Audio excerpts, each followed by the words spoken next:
भाऊ, या ठिकाणी आमदार चंद्रकांत पाटील यांच्यातर्फे आरोप करण्यात येत आहे की आपले कार्यकर्ते बोगस मतदान करत आहे. आदर्श केंद्रावर या ठिकाणी मोठा गोंधळ झाल्याचा प्रकार समोर आला आहे. काय सांगाल?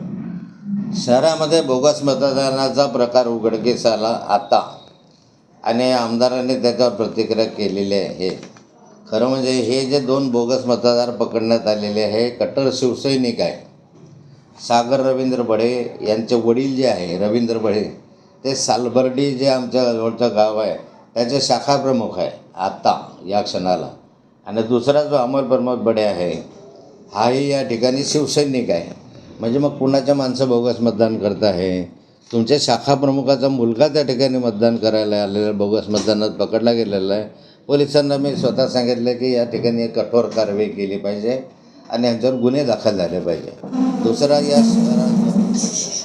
दुसरं या शहरामध्ये मोठ्या प्रमाणावर गुंडगिरी आहे.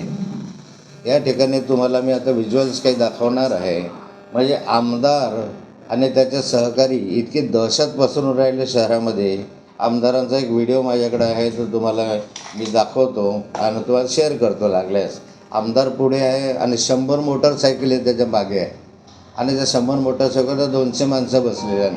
आणि हे सर्वचे सर्व गुंड प्रवृत्तीचे लोक आहेत, जळगाववरून आणलेले आहे. या ठिकाणी 5-6 गाड्या ज्या कार त्यांच्या मागे धावत आहे त्याही जळगाव शहरातल्या आहे. जैनाबाद म्हणून जो कुख्यात भाग आहे, गुंडागर्दीचा भाग आहे, तिथून आणलेले सारेचे सारे गुंड आहेत. आणि गुंडगिरी पोलिसांच्या निदर्शनास आम्ही दाखवून दिलेली आहे. पोलिसांनी आता त्या ठिकाणी SRP पाठवलेली आहे. आणि या ठिकाणी गुंडागर्दी करून, दहशतवाद करून आमदारच या ठिकाणी हे कृत्य करत आहे आणि उलट चोराच्या उलट्या बोंबा याप्रमाणे आरोप करत आहे. मी तर पुराव्यानिशी तुम्हाला हे सगळेचे सगळे व्हिज्युअल्स तुम्हाला दाखवतो. या ठिकाणी दाखवतो म्हणजे आमदार पुढे आणि 100 मोटरसायकली मागे. कुठला नियम आहे हा? आणि दहशतवाद चाललेला आहे सगळ्याचा सगळा. ही गुंडगर्दी का चाललेली आहे? याच्यासाठी आपल्या पोरीसाठी हे बघा हे चाललेलं आहे. आता याच्या पुढे गाडी गेलेली आहे आमदारांची आणि या मोटरसायकली त्याच्या मागे आहे. 100 मोटरसायकली आहे.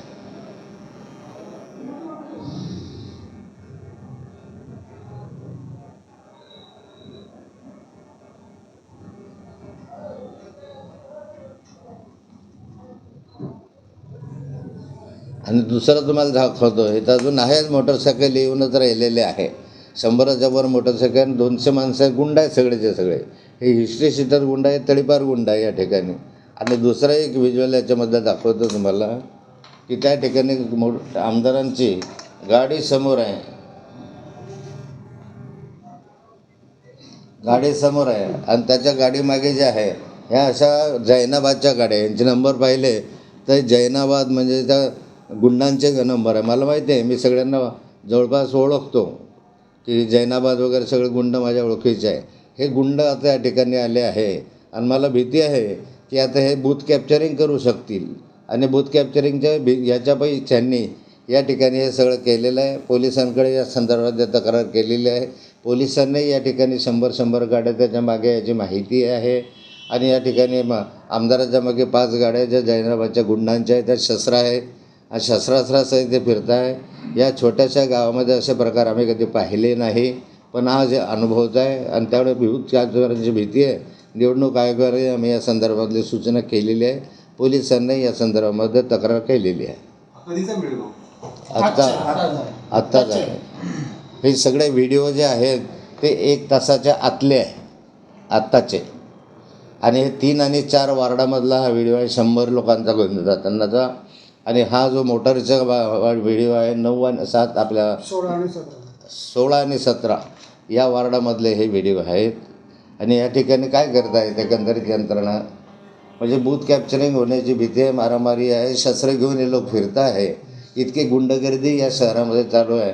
आमदार आम्हाला म्हणतो, आम्ही नेहमी सांगत आलो की या शहरातले गुंडगर्दी जे आहे ते कमी करण्यासाठी आम्ही एकत्र आलेलो आहे.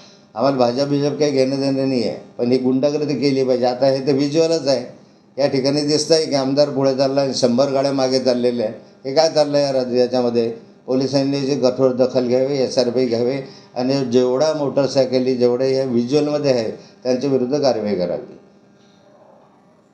निवडणूक मतदान असतात निवडणूक आयोगाच्या त्या कुठेच पाळल्या जात नाही असं काही चित्र तुम्हाला दिसतंय का? आणि यावर तुम्ही गृहमंत्री म्हणा किंवा राज्य सरकारशी काही चर्चा करणार आहात का?